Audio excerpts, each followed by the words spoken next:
तो कैसे हैं बच्चों। आज हम लोग बेटा एक और पार्ट स्टार्ट कर रहे हैं क्लास 9 का। इससे पहले हम लोगों ने ढेर सारी बातें की थी कि रिलेटिव एटॉमिक मास क्या होता है, ठीक, कार्बन 12 ही क्यों लिया जाता है रेफरेंस के तौर पे, और हम लोग बात कर चुके हैं। इससे जितनी बहुत कुछ इसमें चीजें पूछी गई थी वो हम लोग ऑलरेडी डिस्कस कर चुके हैं। अब हम लोग को बेटा यहाँ पे पढ़ना है इस वाले पार्ट में कि एटम होता क्या है, एटम कैसे एग्जिस्ट करता है और एटम किसके साथ एग्जिस्ट करेगा, एटॉमिसिटी क्या होती है, मॉलिक्यूल क्या होता है। तो चलिए स्टार्ट किया जाए।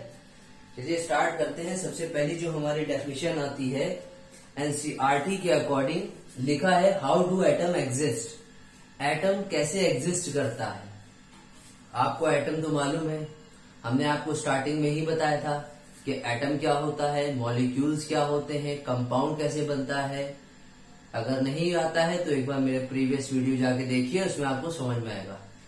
फिर भी मैं आपको बता दे रहा हूं एटम और एलिमेंट। देखिए एलिमेंट जो होता है हमारा क्या होता है, जैसे कि एलिमेंट और एटम्स और कंपाउंड। देखिए एक एलिमेंट जब होता है जैसे कि हाइड्रोजन हो गया, सोडियम हो गया, एक एलिमेंट है। अगर ये दो मिलेंगे हाइड्रोजन, जैसे कि मान लिया हाइड्रोजन दो एलिमेंट आपस में मिलके बनाएगा एक क्या H2 बनाएगा, यानी कि कंपाउंड बना रहा है, तो उसे कहेंगे कंपाउंड। और एक अगर सिंगल हाइड्रोजन है तो उसे कहेंगे एलिमेंट कहेंगे। एटम क्या होता है, बेसिक यूनिट होती है हमारी, ठीक है। अब इतना समझ गए। अब हम लोग स्टार्ट कर रहे हैं कि एटम्स एग्जिस्ट कैसे करते हैं। तो आप लोग को मैं बता दूं, आपकी एनसीईआरटी में जो पहला पॉइंट लिखा है वो क्या है, आपका लिखा है atom of the most element are not able to exist independently. Atoms form molecule and ions. These molecule और ions aggregate in large number to form the matter that we can see, feel और touch. ये कह रहे हैं कि atoms कभी भी अकेला नहीं रहता है, कभी भी एटम्स जो होते हैं हमारे कभी भी अकेले नहीं रहते हैं।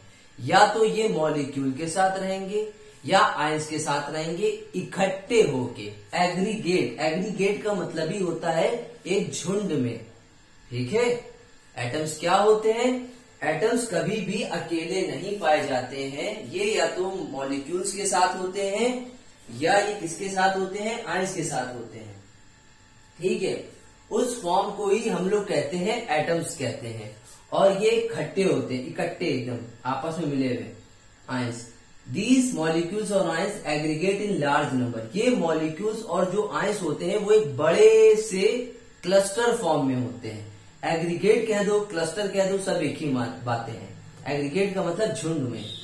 To form the matter that we can see. और जब ये एक बड़े से बनते हैं तो एक ये क्या बन जाते हैं, एक matter.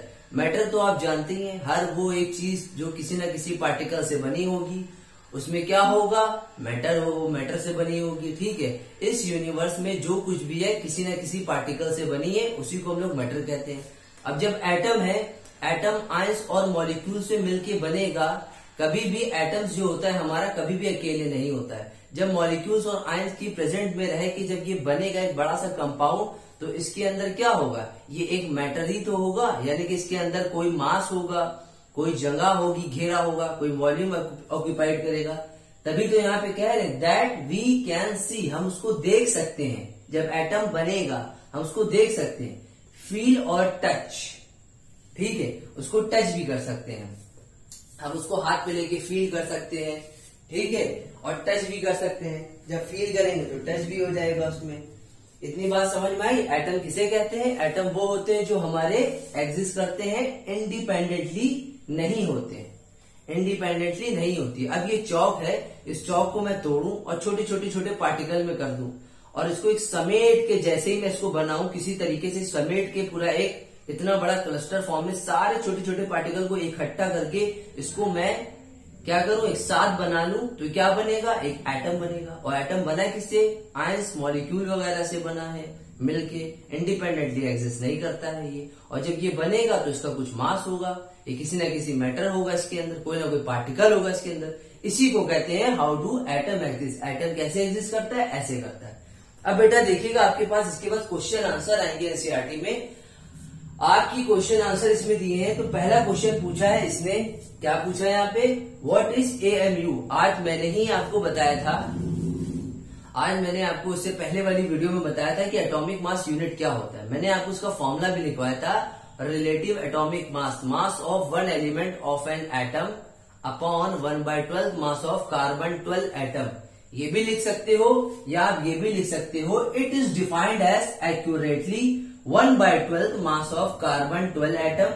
The carbon 12 atom has 6 neutron and 6 proton in nucleus. It is symbolized in AMU. ये कह रहे हैं कि एटॉमिक मास यूनिट को हम ऐसे डिफाइन करते हैं जिसके अंदर accurately 1/12 mass of carbon atom आता है। आज बताया था पूरी डिटेल में हमने, ठीक है, कल बताया था हमने। इसके अंदर आता है मास ऑफ कार्बन 12, जिसके अंदर क्या होता है 1/12 मास होता है कार्बन 12 का।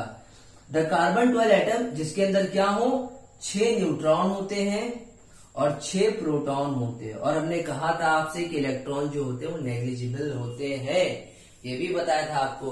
याद करिए, एक हमने ऐसा स्ट्रक्चर बना के दिखाया था आपको कि ये एक हमारे पास एटम है, बीच में न्यूक्लियस है, यहाँ पे एक इलेक्ट्रॉन है जो इधर घूम रहा है, इधर घूमेगा, इधर घूमेगा, और बीच वाला न्यूक्लियस है। प्रोटॉन, न्यूक्लियस में क्या पाया जाता है, प्रोटॉन होगा हमारा, और अगल बगल जो इसके घूम रहे होंगे उसे कहेंगे हम इलेक्ट्रॉन कहेंगे यहाँ पे, ठीक है। अब हमने कहा यहाँ पे इसमें क्या पाए जाएंगे, 6 न्यूट्रॉन होंगे और 6 प्रोटॉन होंगे उसके न्यूक्लियस में। उसी को कहते हैं एएमयू कहते हैं, एटॉमिक मास यूनिट, या आरएएम वाला फॉर्मूला भी लिख सकते हैं। और इसको सिंबलाइज करते हैं। सिंबलाइज का मतलब होता है सिंबल के तौर पे लिखा जाता है एएमयू। मैंने कैपिटल से लिखा है, आप कंफ्यूज मत होना, एएमयू आप चाहे स्मॉल से लिख दो चाहे कैपिटल से। एटॉमिक मास यूनिट, यू को कहते हैं यूनिट भी बोल दो, या कभी कभी यूनिफाइड मास भी बोल सकते हैं। ये क्यों हुआ था, क्योंकि आईयूपीएससी ने कहा था अब से हम यूनिफाइड मास पढ़ेंगे, या आप एटॉमिक मास यूनिट भी पढ़ सकते हो, इसमें कोई गलती नहीं है। चलिए दूसरा क्वेश्चन देखते हैं। पूछ रहे हैं क्या, हम दूसरा क्वेश्चन में आपको पढ़ के बता दे रहा हूं। पूछ रहे हैं why is it not possible to see an atom with naked eyes. क्या हम एटम को अपनी खुली आंखों से देख सकते हैं, नेक्ड आंखों से देख सकते हैं। नेक्ड का मतलब ही यही हुआ, हमारी जो आंखें हैं माइक्रोस्कोप पार्टिकल, माइक्रोस्कोप से नहीं, अपनी इन आंखों से, प्रॉपर आंखों से, अपनी प्रॉपर विजन से, ठीक है। तो कह रहे देख सकते हैं क्या एटम को आप अपनी एटम क्या हम देख सकते हैं। तो इसमें आंसर क्या लिखा है, there are some microscopic particles that can not be seen from our vision because they are very very very very very tiny, ठीक है, और smaller in size, they do not exist independently. ये कह रहे हैं कि एटम्स जो होते हैं हम उनको अपनी प्रॉपर विजन से नहीं देख सकते। क्यों, क्योंकि ये कैसे होते हैं, बहुत ही माइक्रोस्कोपिक पार्टिकल होते हैं। एकदम जैसे कि ये चौक है, इस चौक को अगर हम तोड़े, अगर यूं फेंके तो आपको एकदम रेजा भर जो दिखाई देगा। एटम का साइज इतना छोटा होता है, इतने टाइनी होते हैं कि आपको माइक्रोस्कोपिक पार्टिकल को आप देख ही नहीं सकते। सिर्फ अगर देख सकते हो with the help of microscope से देख सकते हो, वरना अपनी प्रॉपर आई वगैरह से नहीं देख सकते। और ये बहुत ही छोटे होते हैं, उनका साइज बहुत ज्यादा स्मॉलर होता है, ठीक है। दे डू नॉट एग्जिस्ट इंडिपेंडेंटली, ये कभी भी इंडिपेंडेंटली, ये नहीं कि इधर उधर घूम रहे होंगे और आपको दिख जाएंगे, नहीं, ठीक है। दूसरा क्वेश्चन हुआ हमारे पास। अब हमारे पास क्या हुआ, अब हमारे पास आता है एक चीज और सुनिए। अब हमारे पास जो तीसरी हेडिंग आती है, व्हाट इज मॉलिक्यूल। ये बहुत छोटी छोटी बेटा हेडिंगे हैं, इसको जल्दी जल्दी मैं आपको बताऊंगा, ठीक है। मॉलिक्यूल क्या होता है, मॉलिक्यूल तो आप जानते हैं, एक होता है हमारा एटम, एटम के अंदर एक होता है हमारा एलिमेंट, एलिमेंट के अगल बगल जो हमारा बनता है, एलिमेंट जो बनता है एक बड़े से एटम से, और एटम के अंदर होता है हमारा मॉलिक्यूल। कितने मॉलिक्यूल इससे जुड़े हुए होते हैं, क्या है molecule, combination of atom is known as molecule. Combination of atom, एक एटम दूसरे एटम से जुड़ेगा तब बनता है मॉलिक्यूल, ठीक है। A molecule is a general group of 2 or more atoms. They are chemically bonded together and tightly held by attractive forces. ये कह रहे हैं कि मॉलिक्यूल वो होते हैं जब एक एटम दूसरे एटम से कंबाइन होता है, आपस में टाइटली एक दूसरे को पकड़ा रहता है with the help of attractive force, attractive force से पकड़ा रहता है, बॉन्ड बनाया रहता है, उसे हम कहते हैं। और उसके अंदर जितने भी हमारे एटम्स पाए जाते हैं, कॉम्बिनेशन ऑफ एटम्स, उसी को हम बोलते हैं molecule. Combination of atom example देखिए, जैसे कि एक ऑक्सीजन एटम है, एक और ऑक्सीजन एटम है। जब इन दोनों को आपस में कंबाइन कर दोगे तो क्या बनेगा, O2। और ऑक्सीजन कितने हुए, 2। जो 2 आया है, यही 2 को कहते हैं मॉलिक्यूल। कि ऑक्सीजन के अंदर कितने मॉलिक्यूल हैं, ऑक्सीजन के अंदर 2 मॉलिक्यूल हैं, ठीक है। H प्लस H क्या हो जाएगा, H2। तो हाइड्रोजन में कितने मॉलिक्यूल हुए, 2 हुए, उसे कहते हैं मॉलिक्यूल। N प्लस N क्या बनेगा, N2। तो N2 क्या है हमारा, 2 एटम से बनने वाला एक कॉम्बिनेशन, और उस कॉम्बिनेशन से जो बनेगा एक बड़ा सा कंपाउंड N2, और वो N2 जो होगा एटम, उसके अंदर कितने नाइट्रोजन है, 2, और उस 2 को हम लोग बोलते हैं मॉलिक्यूल। जैसे कि यहाँ पे हाइड्रोजन प्लस हाइड्रोजन, तो क्या बनेगा, H2। अब ये H2 में मॉलिक्यूल क्या है, हाइड्रोजन से कितने एटम जुड़े हैं, यानी कि हाइड्रोजन की कितने एटम है, 2 हैं। तो 2 का मतलब हुआ कि 2 मॉलिक्यूल है, उसी को हम लोग कहते हैं मॉलिक्यूल है। और यहाँ पे जो लिखा है कि आपके लिए यहाँ पे जो लिखा है कि held by, tightly held by attractive forces. अब भैया 2 बॉन्ड है, ये जो बॉन्ड बनता है बेटा याद रखिएगा, ये वाला जो एक ऐसे बॉन्ड बनता नहीं है, जैसे कि ये H के बीच में, Na और Cl के बीच में, ठीक है। पहली बात तो NaCl के बीच में होता ही नहीं है। NaCl के बीच में होता है आयनिक बॉन्ड होता है। आयनिक का मतलब होता है आयंस का सिर्फ अट्रैक्शन होता है। कभी भी NaCl में बॉन्ड नहीं होता है, क्योंकि सिर्फ और सिर्फ उसके अंदर पाया जाता है आयनिक बॉन्ड। क्यों सर, आयनिक क्यों होता है, क्योंकि Na जो होता है प्लस होता है, Cl होता है माइनस। वो एक दूसरे को सिर्फ अट्रैक्टिव फोर्स से पकड़ा रहता है, कभी बीच में डंडा नहीं होता, कभी बीच में वहां पे बॉन्ड नहीं होता। एक दूसरे को अट्रैक्ट करके पकड़ा है। किससे पकड़ा है, अट्रैक्ट करके, आयंस से। ये जो इसके ऊपर प्रेजेंट होते हैं उसको बोलते हैं आयंस, और इसीलिए इसको नाम दिया है आयनिक बॉन्ड। आप समझिए आयनिक बॉन्ड क्यों हुआ, आयनिक बॉन्ड इसलिए। और यहाँ पे क्या है, ये नाइट्रोजन इस नाइट्रोजन से मिलने के बाद एक बॉन्ड बना लिया यहाँ पे, ठीक है, एक बॉन्ड बना लिया। अब इन दोनों में बॉन्ड बन सकता है, ठीक है, वो आगे पढ़ेंगे जब आप लोग बड़े क्लास में आएंगे। तो इतना नोट करिए, फिर हम आगे बताते हैं आपको। अब देखिए बेटा, यहाँ पे ये पूछ रहे हैं नेक्स्ट हेडिंग में, मॉलिक्यूल ऑफ एलिमेंट। हमारे एलिमेंट में कितने कितने मॉलिक्यूल पाए जाते हैं, कितने नंबर ऑफ मॉलिक्यूल। क्या पता है, मॉलिक्यूल पूछ ले, क्या पता है एटॉमिसिटी पूछ ले। अभी देखते हैं क्या कह रहे हैं। पहले हम लोग पढ़ते हैं एनसीईआरटी की डेफिनेशन, फिर से बताते हैं। मॉलिक्यूल ऑफ एलिमेंट में लिखा है, the molecule of an element are constituted by the same type of the atom. Molecules of many elements such as argon, helium, etc. are made up of only one kind of that element. But in other non-metal element, for example, oxygen consists of 2 atoms of oxygen. It is known as diatomic molecule. O3, ozone, triatomic. Then the number of atoms constituting a molecule is known as atomicity. ये कुछ नहीं कह रहे, ये कह रहे हैं, कह तो बहुत कुछ रहे हैं। ये कह रहे हैं कि बेटा कि हमारे एलिमेंट जो होते हैं उसमें कितने कितने मॉलिक्यूल होते हैं, और वो कैसे पता चलेंगे कि कौन कितने मॉलिक्यूल हैं, उनको क्या नाम देंगे। क्या नाम देंगे का मतलब ये है, कह रहे हैं पीरियोडिक टेबल में हमारे पास 18 ग्रुप में कौन कौन से एलिमेंट होते हैं, helium, neon, argon, krypton, xenon, यही तो होते हैं। ये वाले एलिमेंट जो होते हैं बेटा, जिनको हम लोग नोबल गैसेस कहते हैं, जिसको हम लोग क्या कहते हैं, नोबल गैसेस कहते हैं। नोबल गैसेस कौन कौन सी होती है, helium, neon, argon, krypton, xenon, radon, ये सारी जो होती है हमारे यहाँ पे लिख दे रहे हैं। Helium, neon, argon, krypton, xenon, radon, ये सारी होती है। ये सब क्या होती है हमारी, ये सब बेटा जो होती है हमारी नोबल गैसेस होती है। ये नोबल गैसेस क्यों होती हैं, ये नोबल गैसेस जो होती हैं कहाँ पाई जाती हैं? 18वें ग्रुप में पाई जाती हैं। 18वें ग्रुप में, यानी कि 18 ग्रुप में, पीरियोडिक टेबल में 18 ग्रुप में पाई जाती हैं। इनका काम क्या होता है बेटा? ये ऐसे एलिमेंट होते हैं, ऐसी गैसेस होती हैं, ये ऐसी तरीके की जिनको किसी से कोई मतलब लेना देना नहीं। ना ये अपना किसी का इलेक्ट्रॉन लेते हैं, ना देते हैं, ना शेयर करते हैं, ना पेयर बनाते हैं, कुछ नहीं करते।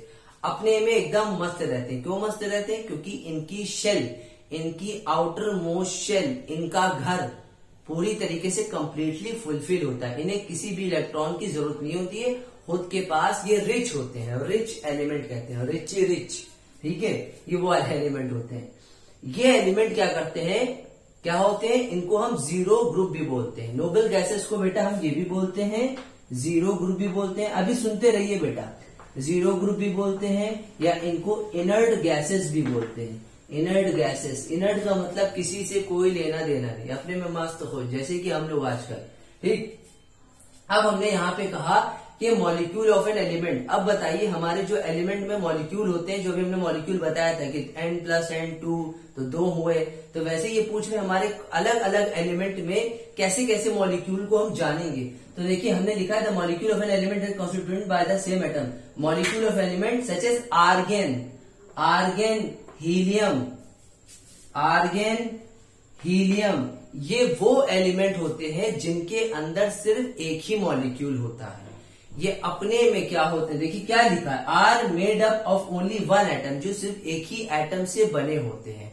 एक ही एटम से बने होने का मतलब खुद ब खुद एक एटम से बने होते हैं। इनके अंदर कोई मिक्सचर नहीं होता, अपनी खुद की प्रॉपर्टी होती है एक एटम से, यानी कि एक ही तरीके के एटम से मिलकर बने होते हैं।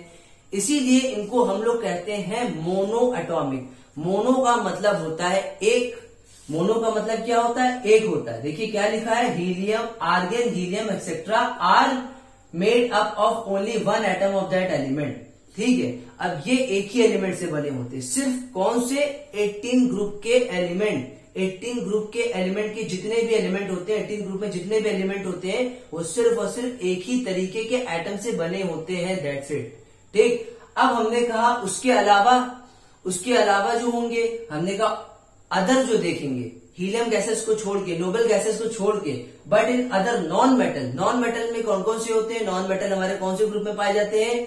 कौन से ब्लॉक में पाए जाते हैं? पी ब्लॉक में पाए जाते हैं।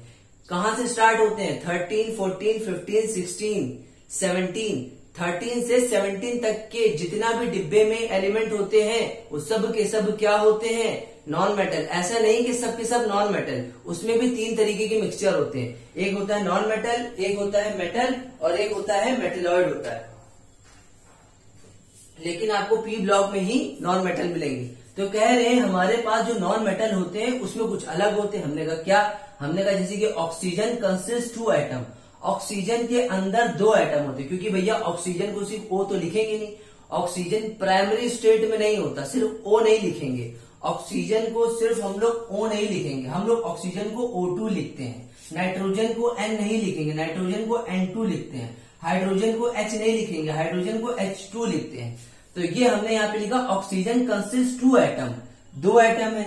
It is known as diatomic, उसे कहते हैं डाई एटॉमिक। डाई।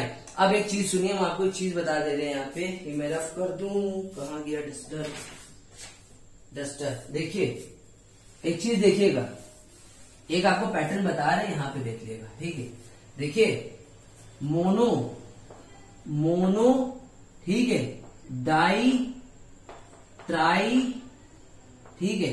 मोनो का मतलब 1, डाई का मतलब 2, ट्राई का मतलब 3, टेट्रा का मतलब होता है 4, पेंटा का मतलब होता है 5, हेक्सा का मतलब होता है 6, और आगे इतना नहीं पूछा जाएगा। ठीक है, तो देखिए ऑक्सीजन कंसिस्ट 2 एटम। ऑक्सीजन में कितने मॉलिक्यूल थे, कितने एटम थे? 2। ऑक्सीजन में कितने थे? 2। नाइट्रोजन में 2, हाइड्रोजन में 2। तो 2 जिसमें होंगे तो 2 वाले को क्या बोलते हैं? डाई। इसीलिए यहाँ पे लिखा है oxygen consist 2 atom of oxygen, it is known as diatomic molecule. अब आर्गन, हीलियम वाले को मोनो क्यों बोला? क्योंकि इसमें एक ही तरीके का एटम था, तो एक ही वाले को कहते हैं मोनो। इसीलिए हमने लिखा यहाँ पे मोनो एटॉमिक, लिखा नहीं है लेकिन मोनो एटॉमिक बोलेंगे। ठीक है, सिर्फ किसको बोलेंगे मोनोएटॉमिक? जितने भी हमारे पास पीरियोडिक टेबल में 18 ग्रुप के जितने भी एलिमेंट होते हैं सिर्फ एक ही तरीके के एटम से बने होते हैं। अगर एक ही तरीके के एटम से बने होंगे तो उसको हम लोग क्या बोलेंगे? मोनोएटॉमिक बोलेंगे। ठीक। और दूसरे डायटॉमिक। अगर O2 की जगह O3 होगा, O3 देखिए यहाँ पे लिखा है। O3 क्या होता है बेटा? यहाँ पे लिख दे रहे हैं। O3 को हम लोग बोलते हैं ओजोन। ओजोन जो होती है गैस हमारी, O3 को ओजोन बोलते हैं। अगर 3 होंगे तो 3 वाले को क्या बोलेंगे? 3 वाले को बोलेंगे, 3 वाले को ट्राई बोलेंगे, इसलिए लिखा हमने ट्राई एटॉमिक लिखा। The number of atoms constituting molecule is known as atomicity. और यही सारे जो नंबर्स होते हैं हमारे कि मोनो में 1, डाई में 2, ट्राई में 3, टेट्रा में 4, अगर 4 से ज्यादा आगे आएंगे, मान लिया हमने मोनो डाई ट्राई तो बोल दिया, लेकिन हम कहेंगे सर अगर हमारे पास 3 से ज्यादा हो किसी मॉलिक्यूल में, किसी एटम में किसी ज्यादा हो मॉलिक्यूल, मान ली हमने कहा O2 है, N2 है, O3 है, और यहाँ पे हमारे पास आर्गेन है। आर्गेन वाले को मोनो कह रहे हैं, इसको हम लोग क्या कह रहे हैं? इसको हम लोग कह रहे हैं डाई कह रहे हैं। ठीक है, इसको मोनो कह रहे हैं 1 वाले को, और डाई वाले को 2 कह रहे हैं, 2 वाले को डाई कह रहे हैं, और O3 वाले को जिसमें 3 आएगा उसको ट्राई कह रहे हैं। हमने कहा अगर 3 से ज्यादा किसी में आएगा तो अब वहां पे पता है क्या लिख देना? वहां पे लिख देना पॉली एटॉमिक। पॉली का मतलब ही होता है मैनी मतलब बहुत सारे। ठीक है, अगर 3 से ज्यादा आ जाए तो समझ जाना वहां पे अगर आपको ना इस्तेमाल करना हो तो वहां पे पॉली इस्तेमाल कर लेना। ठीक है, वहां पे पॉली इस्तेमाल कर लेना। पॉली इस्तेमाल कर लोगे तो कोई दिक्कत नहीं है। ठीक, अब ये हमारी बात खत्म हो गई। ठीक, इतना हो गया। अब इसी को थोड़ा सा हम समरी में बताते हैं। तो देखो जरा टेबल देखो बेटा आप लोग, टेबल जो बनी है आपकी, इसमें लिखा है एलिमेंट, नेम, एटॉमिसिटी। एटॉमिसिटी का मतलब समझिए क्या होता है? एटॉमिसिटी का मतलब होता है, यहाँ पे जो लिखा है एटॉमिसिटी का मतलब होता है किस एटम में कितने एटम है। ऑक्सीजन में कितने हैं? 2, तो 2 कहा। आर्गन में 1, ओजोन में 3, तो ये 2, 3, 1, इसी को नंबर ऑफ एटम्स बोलते हैं और इसी को एटॉमिसिटी बोलते हैं। ठीक, नहीं समझ में आया? इधर देखो। ठीक, इधर देखो। एलिमेंट में नॉन मेटल हमने लिया, एक नॉन मेटल। भैया नॉन मेटल में ही बात करी जाएगी। ठीक है, मोनो डाई ट्राई किसमें? नॉन मेटल में क्या क्या लिया हमने? इसको मिटा दे रहे हैं वरना कंफ्यूज तो ऐसे ही हो जाएंगे आप लोग। नॉन मेटल में argon, helium, oxygen, hydrogen, nitrogen, chlorine, phosphorus, sulphur. अब ये एलिमेंट हो गए, एलिमेंट के नेम हो गए। एटॉमिसिटी का कितने हैं आर्गन के एटम, उसको बोलते हैं एटॉमिसिटी, यानी कि नंबर ऑफ एटम्स कितने हैं आर्गन में, तो उसे एटॉमिसिटी बोलेंगे। आर्गन में एक ही होता है क्योंकि हीलियम गैस है, 18 ग्रुप में आती तो मोनो एटॉमिक बोला। मोनो का मतलब 1। हीलियम ये भी क्या है हमारा? Mono atomic. क्यों? क्योंकि 18 ग्रुप नोबल गैसेस में आती है मोनो। ऑक्सीजन क्या है? ऑक्सीजन में 2 मॉलिक्यूल आते हैं। ऑक्सीजन सिर्फ O नहीं लिखते हैं, ऑक्सीजन को O2 लिखते हैं। तो 2 लिखते हैं तो 2 का मतलब क्या हुआ? डाई। हाइड्रोजन क्या होता है? हाइड्रोजन को बेटा यू नहीं लिखते, हाइड्रोजन को यू लिखते हैं, तो उसको बोलते हैं डाई, 2 मॉलिक्यूल। और यही नंबर को total number of in atom उसको बोलते हैं एटॉमिसिटी। कितने नंबर ऑफ एटम अलग अलग एलिमेंट में प्रेजेंट है इज कॉल्ड एटॉमिसिटी। हाइड्रोजन ठीक है। नाइट्रोजन में भी क्या होता है? नाइट्रोजन में भी ऐसे नहीं होता, ऐसे होता है। नाइट्रोजन को इसीलिए लिखा डाई। क्लोरीन Cl नहीं होता, क्लोरीन Cl2 होता है, इसलिए लिखेंगे डाई। फास्फोरस क्या होता है? P3 होता है, इसलिए लिखेंगे P4 होता है, P4 होता है, P4 होता है, ये याद कर लो, P4 होता है। फास्फोरस P4 होता है, P3 नहीं होता। वैलेंसी आप देखना फास्फोरस की कितनी होती है, ठीक है, तब समझ में आएगा वैलेंसी। तो ये होता है टेट्रा एटॉमिक। टेट्रा का मतलब ही होता है 4, ठीक है। एस सल्फर, अब सल्फर में बहुत ज्यादा होगा, 4 से ऊपर होगा। अगर 4 से ऊपर हो तो हेक्सा हेप्टा ना याद हो तो लिख दो पॉली। अभी तो हमने बताया था ना कि अगर 2 या 3 या 4 से ज्यादा हो तो पॉली लिख दो। और पॉली का मतलब क्या होता है? पॉली का मतलब ही होता है मैनी, बहुत सारे, इसका मतलब, ठीक है। इतनी बात समझ में आई? चलो इसको नोट करो, फिर नेक्स्ट पार्ट देखते हैं।